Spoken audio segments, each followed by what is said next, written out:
تعالى الخص لك الساحل كله في دقيقتين بس.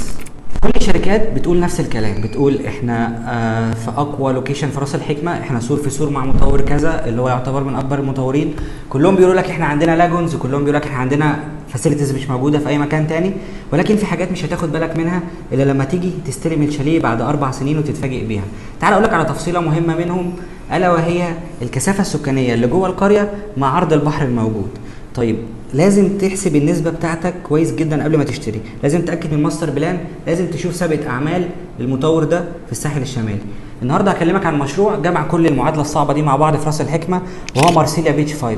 مارسيليا بيتش 5 هي من افضل الشركات اللي ليها مشاريع في الساحل على مدى السنين اللي فاتت، ليها اكتر من 9 مشاريع. ابرزهم واللي معروفين هو من اول مارسيليا بيتش 1 لحد مارسيليا بيتش 4.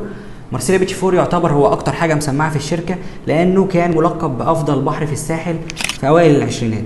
دلوقتي مارسيليا بيتش 5 نازله في راس الحكمه جنب برضو اكبر المطورين. ولكن تعال اقول لك على التفصيله اللي قلت لك عليها، وهي عرض البحر مع عمق المشروع. عرض البحر هو 650 متر، وعمق المشروع هو كيلو. نسبه يعتبر كويسه، مش حلوه مش وحشه، ولكن اللي بيميزها ان هي 80% من المشروع فيلل و20% شاليهات، فبالتالي الكثافه السكانيه مناسبه جدا لكل متر في عرض البحر. غير ده كله هي نازله باقل سعر في راس الحكمه، هي في الكيلو 210 وفعلا باقل سعر في راس الحكمه. تواصل معانا دلوقتي واعرف بقيه التفاصيل ونقارن لك ما بين المشاريع كلها.